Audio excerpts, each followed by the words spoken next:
संभल को ऊपर से देखेंगे तो तुर्क अरब अलग अलग जगह की पहचान वाली अलग अलग मस्जिदें नजर आएंगी, लेकिन जैसे ही संभल की जमीन के नीचे जाएंगे तो संभल की अलग ही संस्कृति नजर आएगी।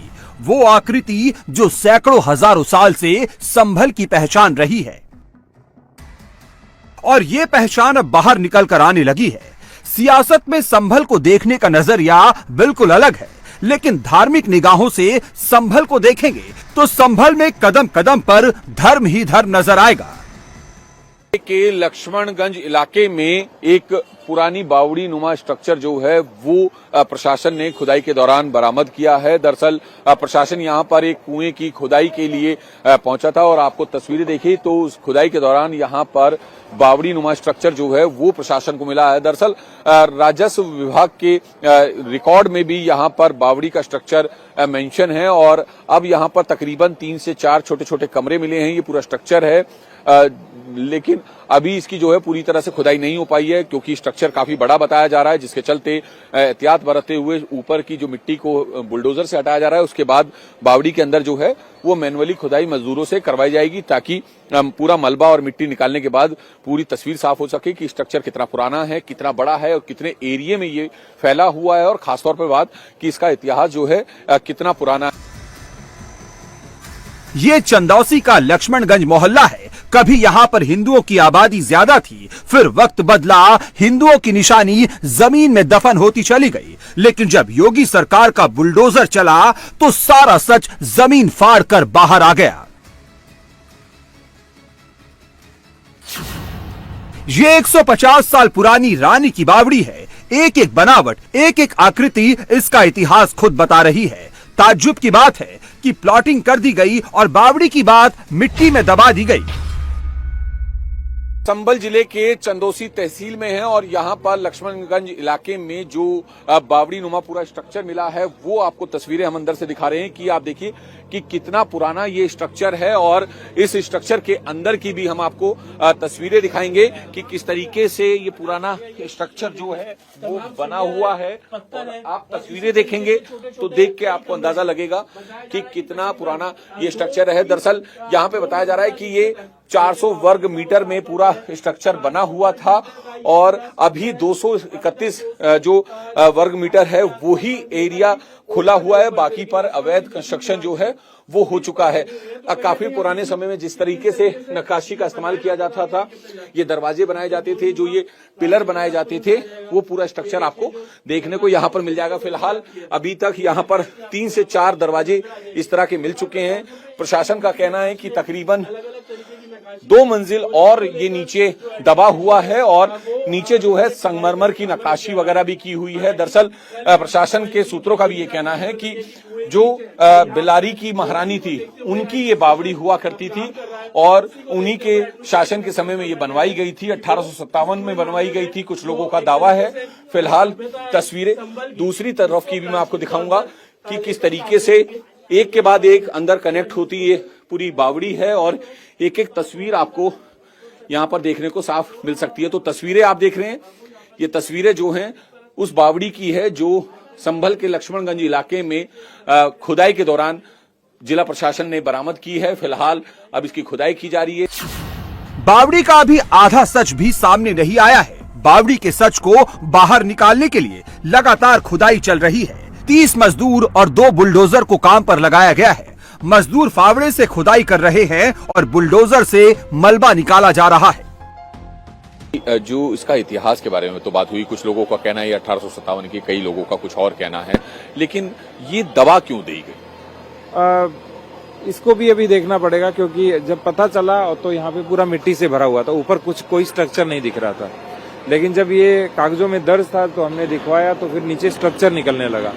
तो 2-3 दिन पहले परसों मुझे फोन आया था और कि यहाँ पे कोई स्ट्रक्चर है, लेकिन कल हमने दोबारा खुदाई तो उन्होंने कहा कि स्ट्रक्चर निकला है और लगभग 4 कमरे हैं। तो जब शिकायत आई थी समाधान दिवस में तब हमने इसको विस्तार से दिखवाया और ये स्ट्रक्चर निकला है।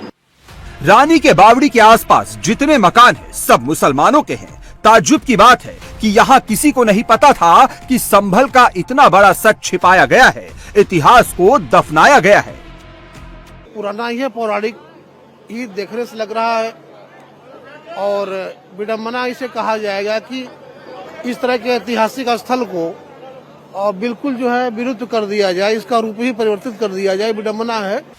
ये बावड़ी कितनी गहरी है, बावड़ी कहां तक पहुंचती है, बावड़ी से जुड़ी कोई सुरंग भी है, हर एक सवाल पर काम हो रहा है।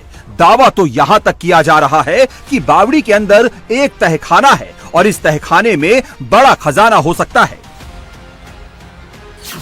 संभल में जो ये बावड़ी मिली है, ये सहसपुर के राजा की महारानी सुरेंद्र बाला देवी की रियासत का हिस्सा थी। इसे बिलारी की रानी की बावड़ी कहा जाता था। इस बावड़ी में एक कुआं और 4 कमरे बनाए गए थे। इस बावड़ी पर राजा के एक सेना की टुकड़ी तैनात रहती थी। इस बावड़ी के इतिहास की तमाम लोग बात कर रहे हैं। हमारे साथ शिप्रा जी हैं, जिनका दावा है कि ये उनकी दादी के समय की बावड़ी है और उनकी दादी ने ही ये बनवाई थी, जो कि बिलाली की महारानी थी। जी हाँ, सहसपुर राउत। ये बताइए कि शिप्रा जी, पहले तो अपने परिवार के बारे में बता दीजिए। मैं विष्णु कुमार लल्ला बाबू की बेटी हूँ। रानी सुरेंद्र बाला जिनकी ये संपत्ति है, उनकी पोती हूँ। रानी सुरेंद्र बाला बिलोंग करती थी बिलारी, सहसपुर हाउस से। बिलारी में जो राजा का किला है वो हमारा मेन हाउस है। सेकंड हाउस हमारा सीकरी गेट पे कोठी बनी हुई है, वो है अभी भी अलाइव है, वहाँ पे मैं रह रही हूँ एज अ केयर टेकर कह लीजिए, या मेरे फादर ने मुझे यहाँ पे कॉल करके, मतलब मैं यहीं रह रही हूँ तब से 10 साल से। किला है वो अभी है? हाँ, इट इज स्टिल अलाइव मेरे पास। नहीं, मेरे पास है। अच्छा, आपके पास है। अब ये बावड़ी का इतिहास बता दीजिए। बावड़ी किसने बनवाई थी, कब बनवाई, इसका क्या इस्तेमाल होता है? मेरे रानी साहब के हस्बैंड, मतलब उनकी पुश्तैनी बनी हुई चीज थी, ये पुश्तैनी थी, उनसे भी पुश्तैनी। तो सहसपुर से ये लोग यहाँ आते थे। चंदौसी, जारई में हमारा खेत है, रीठ में है, भैतरी में है, भवानीपुर में है, मतलब ऐसे जगह जगह थे। तो रात हो जाती थी या कुछ होता था, ये कि स्टे करने के लिए जगह बनी हुई थी। मतलब आप धूप में थपेड़े हैं या कुछ है तो आप यहाँ पे स्टे कर सकते हो। कितनी मंजिल ये पूरी बावड़ी बनी हुई है? स्ट्रक्चर क्या है? 2 स्टेयर्स, 2 डबल स्टोरी है। मतलब कुआं, बीच में कुआं है, फर्स्ट फ्लोर है, देन सेकंड फ्लोर है, और बरांडा सॉर्ट बना हुआ है राउंड शेप में। अच्छा, ये गोल बनी हुई है पूरी? मतलब ऐसे कुआं है, कुएं के चारों तरफ बरांडा है, ओपन है, मतलब कोई डोर्स वगैरह नहीं है।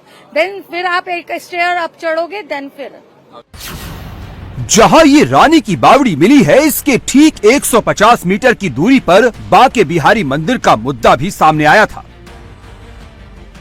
संभल में इस बावड़ी के कहानी किस्से सुनाए जाते थे, लेकिन कोई यकीन नहीं करता था। लेकिन जब बाके बिहारी मंदिर हेडलाइंस बना और संभल में दशकों पुराने मंदिरों के ताले खुलने लगे, तो बावड़ी की अर्जी लेकर लोग डीएम के पास पहुंचे। 21 दिसंबर को संभल में डीएम की जन सुनवाई में बावड़ी को लेकर शिकायत की गई। शिकायत में लक्ष्मणगंज में बिलारी की रानी की बावड़ी होने का दावा किया गया। सबूत के तौर पर संभल का ऐतिहासिक नक्शा दिखाया गया, जिसके बाद डीएम ने मामले की जांच के आदेश दिए। राजस्व विभाग की टीम इलाके के नक्शे के साथ वहां पहुंची। नक्शे में बावड़ी बस्ती के बीचों बीच नजर आ रही थी। बुलडोजर से खुदाई शुरू हुई, जमीन के नीचे बावड़ी मिल गई। पहले बुलडोजर से खुदाई हो रही थी, लेकिन अब बावड़ी की ऐतिहासिकता को कोई नुकसान न हो, इसके लिए फावड़ा चलाया जा रहा है। संभल के नक्शे में बावड़ी काफी गहरी और विशाल है। जहां तक बावड़ी का नक्शा है, वहां तक खुदाई होगी। ये कुएं की खुदाई करने के लिए पहुंचे थे, बावड़ी कहां से मिली? ये दर्ज है कुआं बावली तालाब लक्ष्मणगंज के नाम से। 400 वर्ग मीटर क्षेत्रफल है, जिसमें से 210 वर्ग मीटर क्षेत्रफल वर्तमान में अस्तित्व में है, और लगभग 190 वर्ग मीटर जो क्षेत्रफल है वो अतिक्रमित है, जिसको हम नोटिस दे करके हटाएंगे।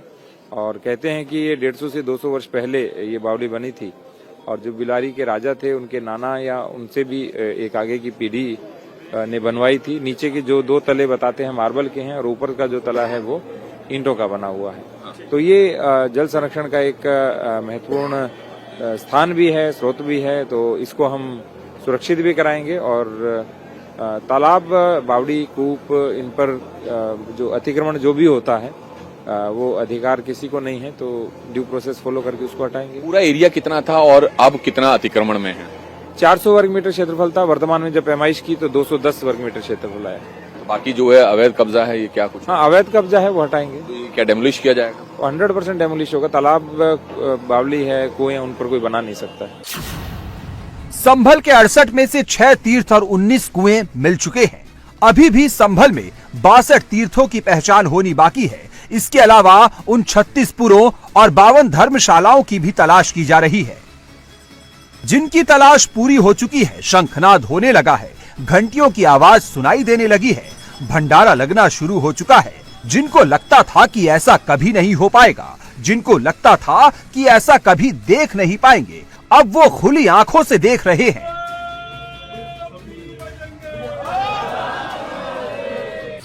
संभल का शाब्दिक अर्थ होता है संभाल कर रखना। इस शहर ने भी हिंदुओं की विरासत को संभाल कर रखा है। अतिक्रमण और कब्जे की कोशिश के बाद भी इस शहर ने जमीन के ऊपर भी सहेज कर रखा है और जमीन के अंदर भी सुरक्षित रखा है।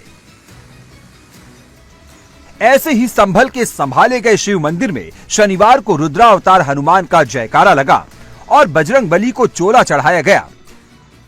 बजरंग बली की आरती हुई, भोले शंकर का जयकारा और संभल के शिव मंदिर पर भंडारे का आयोजन हुआ।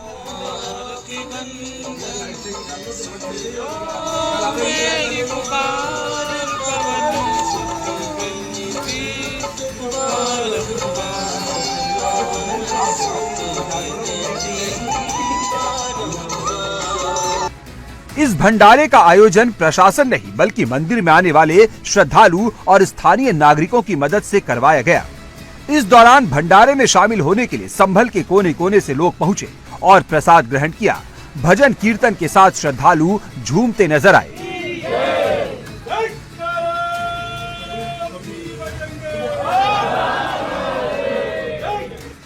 श्रद्धालुओं की भीड़ को देखते हुए पुलिस और पीएसी बल की तैनाती की गई थी। मंदिर परिसर और श्रद्धालुओं की निगरानी के लिए सीसीटीवी कैमरे लगाए गए। अधिकारियों ने सुरक्षा व्यवस्था का निरीक्षण किया और भंडारा शांतिपूर्ण संपन्न हुआ। और अब ये आयोजन चर्चा का केंद्र बना हुआ है। संभल ने हिंदुओं की जिस विरासत को सहेजे रखा है, अब उसी विरासत को संभल में ढूंढा जा रहा है।